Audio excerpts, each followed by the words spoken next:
welcome back to the vlog. And today, pumunta kami sa Pasig para lang bumili ng puto bumbong. And kasama ko si Daddy, syempre. Say hi, Daddy. Yan, may sakit kasi siya. So, ano pala ngayon, November 2. So, ayan, nagkasakit siya mula nung Sunday pa. Kaya, medyo low energy siya today. Okay. So, guys, update lang namin kayo dun sa pinoproblema naming function nung M-Zoom na intelligent door lock and unlock feature ng M-Zoom.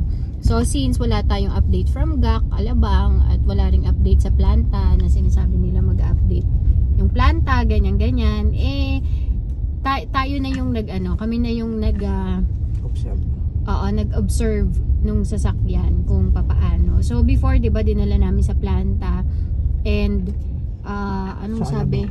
Alabang, dadalhin sana namin for overnight para dadalhin sa Alabang for overnight, hindi sa planta.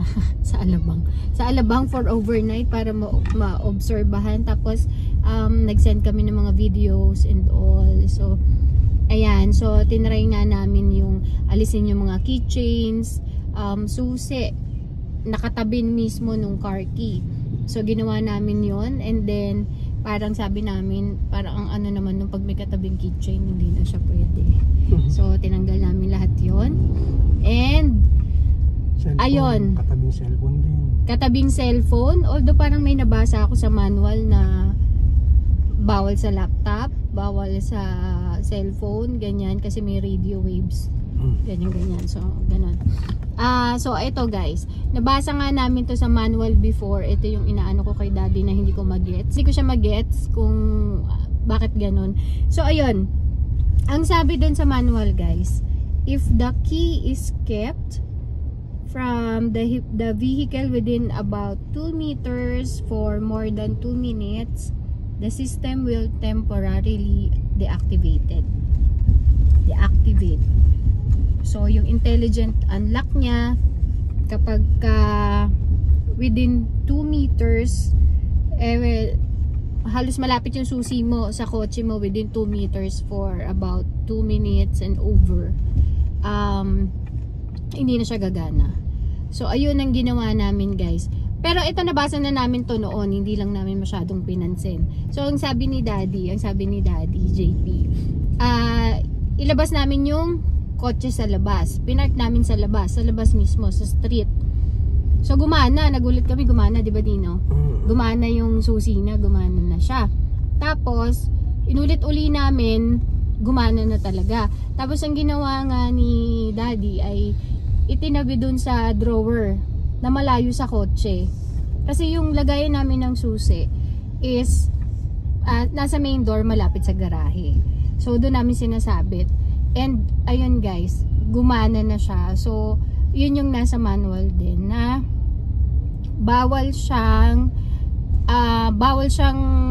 itabi malapit dun sa kotse ng more than 2 minutes. So yun lang pala yung yung solution dun sa problema na yun. And ayun, everyday na ngayon gumagana na siya. Basta yun, doon na lang namin siya nilalagay sa drawers. Kahit may keychain or meron siyang nakasabit na katabi mga susi, gumagana na siya guys.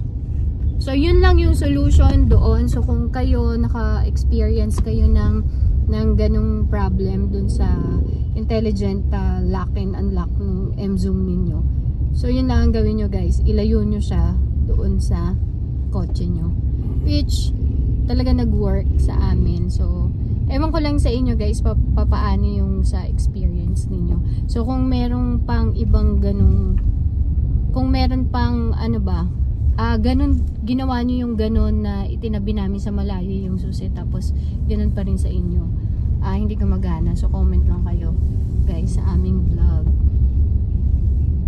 And ayun, so yun na lang siguro, observe kasi wala namang update dun sa Alabang. So mag-observe na lang tayo kung paano natin masusolusyonan, and base magbasa-basa din ng manual.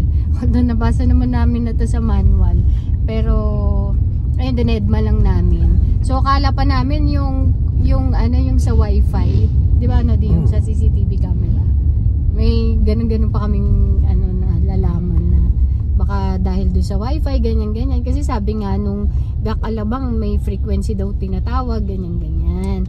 So ayun guys, so yun lang ang gagawin ninyo. Itabi nyo yung susi malayo doon sa sasakyan ninyo. Ilagay or itago nyo malayo doon sa sasakyan ninyo para hindi na mag-deactivate yung intelligent lock and unlock nung active lock nung M-Zoom ninyo. So yun lang yung update namin dun guys. So far wala naman nang comment. Thank you sa lahat ng mga Yes, dun sa mga nagko-comment, yung tumutulong talaga dun sa issues namin. May isa talagang dun sa group. Tapos dito sa vlog, may isang may isang nanonood na nagko-comment, talaga tinutulungan kami dun sa issues namin sa intelligent lock and unlock nitong M-Zoom. So maraming salamat sa inyo. And ayun, so ganun na lang, update na lang kung anong bago or what. Pero dun sa mga yung sa CarPlay na ganun pa rin naman, pag tumatalbog nawawala siya. Nawawala yung Yes. It's like I'm going to school. Yeah. So, anyways, nandito kami ngayon sa Pasig para lang bumili ng puto bumbong dahil wala po nagtitinda dun sa amin, malapit sa amin. Wala ba dun malapit sa atin? Meron, nagtitinda. Mahal. Dito kasi mura lang. So, parang ang daming tao dito sa Pasig. Kala ko ba holiday? So, ayun lang po guys ang aming update dun sa M-Zoom. And ayun, kung merong mga ibang issues, ayan, mag-update na lang kami ulit guys. And meron kaming i-upload na vlog na 7 likes, not 7 likes, likes and dislikes namin sa M-Zoom. So, ayun guys. So, bye-bye! Bye!